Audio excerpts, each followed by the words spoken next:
What's good, people? It is Tony the Savant back again. And before we get started, please like this video, share this video, hit the notification bell so you can be notified when I'm dropping content and going live on the channel. As well as, if you haven't already, please subscribe to the channel, join the fam as I drop content daily, go live daily. Stay very busy here on this platform. And last but not least, my favorite part, please leave your thoughts and opinions in the comment section, as I'm always interested and intrigued to know what you all have to say about these topics that we discuss. And ladies and gentlemen, let's get to this work. Just a disclaimer. If I sound a little irritated while I'm recording this video, I have already recorded this particular video. Felt like it was a fantastic job. Hit all my notes, and then looked up and seen I didn't even hit the record button. So, forgive me, ladies and gentlemen. I'm gonna sound a little annoyed while I make this video, but the Los Angeles Lakers have lost out on another free agent. This time, a guy from in-house, Spencer Dinwiddie. As we all know, that Spencer Dinwiddie signed with the Lakers last season, pretty much came off the couch. He was signed off the waiver wire. He played 28 games with the Lakers. He was not able to really get ingratiated with the Lakers rotation or their game plan.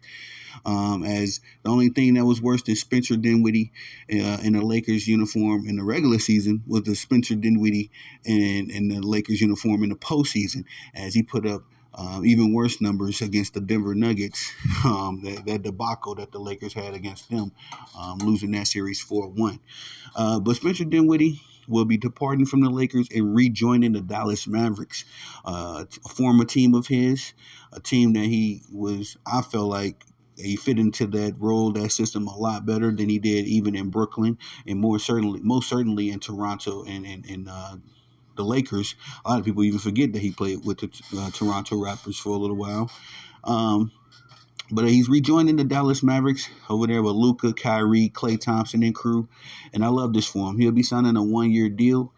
I got to trust and believe that he's going to be on the veteran minimum deal. And this is good for him, man. I'm happy for Spencer Dinwiddie, as he's been one of those players that I've supported, that I liked his game. I like his game. And I felt like the Lakers were misusing him, and ultimately just had him around to be a scapegoat for one LeBron James. I made a video about that. If y'all want to go check that out, titled, I believe it was, the Los Angeles Lakers scapegoats or LeBron James scapegoats. But Spencer Dinwiddie was one of the names in that hat. And I just, I felt bad for him, much like I did Russell Westbrook when he was with the Lakers. You know what I mean? No matter what he did, he was going to be a scapegoat if the Lakers didn't win a championship. So I really like him again over with the Dallas Mavericks. When he played, he's played two stints with the Dallas Mavericks, once in 2021 and 2020. It was either 2020 and 2021. And in 2022, a little bit in 2022 and 2023. So very much so, familiar with that system, familiar with that player, those players in that organization. And then in his time with the Dallas Mavericks, he averaged 17.4 points, which I feel like, hey, if he's able to repeat that this particular season, the Dallas Mavericks are back in the championship for sure. Do I give them, the edge to win it with a Spencer Dinwiddie? Not so much, but with a Spencer Dinwiddie and a Klay Thompson in the mix, I feel like this team is twice as better as it was last season. A lot more offensive options, and Spencer and Klay also bring some defensive prowess, perimeter defense, namely, to your team. So Kyrie and Luka can kind of, focus on what they do best. But yeah, I like Spencer Dinwiddie with the Dallas Mavericks. Again, average 17.4 points with them. And if he's able to give them that this season, I don't see why why the Dallas Mavericks won't be formidable. Again, I hated that he was over there with the Lakers, man, because he essentially just became a scapegoat. And Rob Pelinka, Jeannie Buss, and LeBron James must be held accountable, because they have turned the Los Angeles Lakers into the Los Angeles Kardashians. Once again, the Lakers can't seem to acquire a free agent, as we've seen them lose out on the likes of Paul George, Klay Thompson, Jonas Valanciunas, Gary Trent Jr. The Gary Trent Jr. is nobody's superstar at best. Gary Trent Jr. is a rotational player, a 3-and-D guy. right? And you would think a guy like that would be excited to come sign with the illustrious Los Angeles Lakers, and get some of that California sun. No, he elected to go with the winter code, Midwest Milwaukee Bucks. Um, and it's just something to see, man. Again, I don't want to sound rude, evil, crass, or whatever, but LeBron James is getting a dose of that.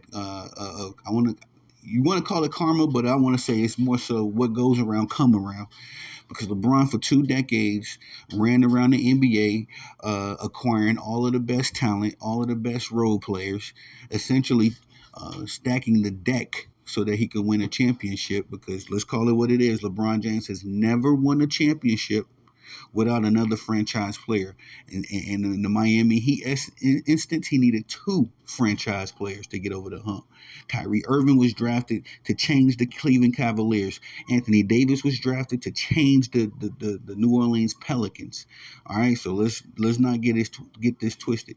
LeBron James has never got it out the mud, and won a championship. And I wouldn't even fault him if he just won a championship with, say, I don't know. I can't even imagine, because LeBron is such a scandalous dude. Again, he's running around the league for 2 decades, taking up all of the best talent, stacking the deck, stacking it in his favor. And now he can't even get Spencer Dinwiddie or Gary Trent Jr. to sign with the team. And I've been hearing that Jonas Valanciunas, there's a way for them to do some kind of funny deal to get him. Yet and still, even after him signing with the Washington Wizards, I'll look more into that. We may do another video highlighting that, but again, the Lakers have not. The Los Angeles Lakers. Yeah, excuse me. I'm looking at some of my notes and I'm looking at this game, y'all. Excuse me. The Los Angeles Lakers somehow, some way, have fallen from grace, man. Because I said this in the previous video. I remember when I first pulled up into the sports world, there was 3 teams, man, that you just knew.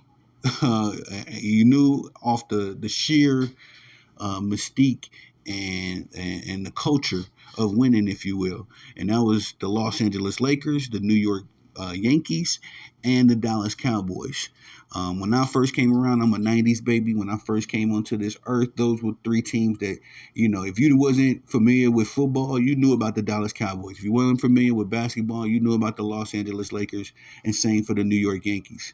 I knew nothing about baseball when I first started, playing Little League baseball. I just knew Derek Jeter and the Yankee stripes. So it just goes to show how the branding alone was something that you had to respect. The Los Angeles Lakers was of the same ilk, Jerry Buss, and Jerry West. They built the Showtime Lakers. We had the Kobe and Shaq Lakers. Every Lakers team in between was always, in the mix, if you will, if not one of the better teams. But, the Lakers team, it was always respectable to see that purple and gold. Always had a sold out arenas, all that kind of stuff. And of course, the Kobe era, it just took the Lakers to a different height. But to see them now, like I say, I hate to even sound evil, man, but it's something to laugh at. It's like what goes around comes around, right? LeBron James went around the league and took all of the talent for 2 decades, and now he can't even get a role player. He can't even get a 3-and-D guy. He got his son, though. He got his son. And I remember, this is going to be a little off the subject, but I'm just so disgusted with Rob Pelinka and the comments that he made some time ago. I meant to make a video when he said literally the Lakers are trying to make history, right, by having the first father-son duo on the NBA court. And when he said that, it just really took me aback, because I said to myself, would it not be history if the Lakers won a championship and tied up, they got their 18th banner a year after the Boston Celtics got their 18th banner? Would that not be history? Would it not be history going back and forth with your proverbial rival, the 2 most winningest franchises in the NBA? One just got a championship. I would figure the Los Angeles Lakers would be gun-ho to re-up and one up the Boston Celtics. But no, and them winning an 18th banner would be history. LeBron James winning his 5th ring would be history. But no, the kind of history they are chasing is that Kardashian history. this reality TV history, because nobody's going to care about this in 5 years. Nobody's going to care about this in 6 months. LeBron James and Bronny James playing on the same court. That's not history. That's just a selfish aspiration of LeBron James. And because of it, the Lakers have forfeited their future. They forfeited their championship contention.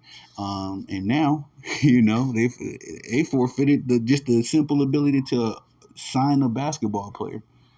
I mean, Spencer Dinwiddie was on the couch this time last year, ladies and gentlemen. And now he's signing a deal with the Dallas Mavericks. Again, I'm happy for him. And the crap show continues in LA, man. The Los Angeles Kardashians. It's crazy. But that's all I got for y'all on this one. Please like this video, share this video, hit the notification bell so you can be notified when I'm dropping content on the channel. As well, if you haven't already subscribed to the channel, please do so now as I drop content daily, go live daily, stay very busy on the platform. And last but not least, my favorite part of this game, please leave y'all thoughts and opinions in the comment section, as I'm always intrigued to know what y'all got to say about these topics. I am Tony the Savant. Thank y'all for the love and support. Peace.